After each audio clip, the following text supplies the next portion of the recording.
Chers compatriotes, nous nous sommes réveillés ce matin avec l'annonce du énième attentat provoqué par les fondamentalistes islamistes et qui a touché quelques heures après l'annonce du massacre qui a frappé. Ces attentats terroristes dont nous sommes victimes montent d'ailleurs en grade dans la terreur qu'ils veulent susciter. Cette nuit, ils se sont introduits dans l'intimité, dans le domicile personnel d'un couple de policiers pour venir les assassiner devant un petit garçon de 3 ans pour qui, évidemment, nous avons les pensées les plus sincères. J'avoue que, en tant que mère, le message indiquant que les terroristes avaient le petit garçon à côté de lui dans le canapé et se posaient la question de savoir ce qu'ils allaient en faire, m'a évidemment totalement révolutionné. Mais la vraie question, c'est pouvons-nous agir? Et la réponse est oui. L'autre question, c'est agissons-nous? Et la réponse aujourd'hui, hélas, est non. On nous explique partout que nous n'avons pas les moyens, que comment donc peut-on arrêter quelqu'un qui envisage de commettre des actes, qui est en lien avec des filières djihadisme et qui n'est pas encore passé à l'acte. Bien sûr que nous pouvons le faire, nous avons les moyens légaux de le faire. Et notamment, je réclame maintenant l'application de l'article 411.4 du Code pénal. Cet article permet, dès que l'on est convaincu qu'un homme ou une femme a des relations avec l'entreprise État islamique, l'organisation État islamique, de le traîner devant la cour d'assises et de le mettre hors d'état de nuire. Je vous lis cet article 411.4, manifestement oublié par notre justice.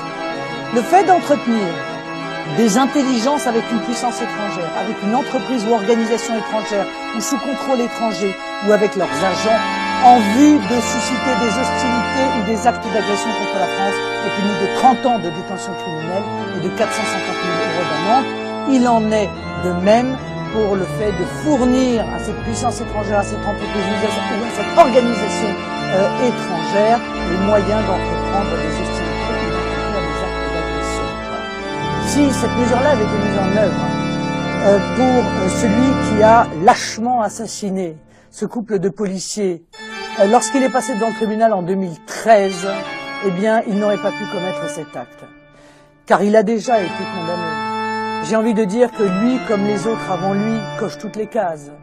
Détecté, non seulement par la police, mais déjà condamné pour avoir participé à une association de malfaiteurs à visée terroriste. Condamné à 3 ans de prison, dont 2 ans et demi ferme.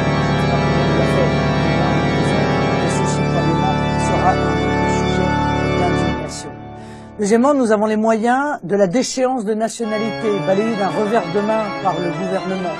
Ceci permettrait évidemment, lorsque ces gens sont condamnés comme il l'a été en 2013, parce que je suppose qu'il doit être binational, comme l'était d'ailleurs une grande partie de ceux avec lesquels il a été condamné en 2013, eh bien, il aurait été déchu de la nationalité, il aurait été évidemment expulsé et il n'aurait pas pu revenir si tant est qu'entre-temps nous ayons retrouvé des frontières, condition sine qua non pour assurer la sécurité des Français. Enfin, permettez-moi, est-ce que je donne vraiment les moyens de lutter contre la radicalité, lutter contre le fondamentalisme islamiste? M. Cazeneuve est arrivé ce matin en nous expliquant qu'ils avaient quand même arrêté 100 personnes. Oh, Dieu, 100 personnes, mais sur combien de centaines d'autres, sur combien de milliers d'individus qui fomentent sur notre territoire les attaques de demain, qui sont dans une démarche de promotion de ce fondamentalisme islamiste. Elle est là la vraie question. On a fait le minimum pour les médias, pour la galerie, mais la vraie lutte contre le fondamentalisme, vous le savez pertinemment, elle n'a pas été aujourd'hui engagée. Alors le gouvernement, aujourd'hui, je suis malheureuse de le dire, il ne protège pas les Français. Ah, c'est sûr, il excelle dans le commentaire, il commente les attentats, il décrit les faits, il décrit les sentiments qui les traversent, il se comporte en quelque sorte comme une cellule psychologique. Mes chers compatriotes, je crois que nous ne pouvons plus nous contenter des filtres sur nos profils Facebook. Nous ne pouvons plus nous contenter des fleurs et des bougies. Si nous sommes en guerre, alors il faut la mener, cette guerre. Mener la guerre contre des soldats qui ne respectent aucune d'ailleurs des règles de la guerre, disons-le nous.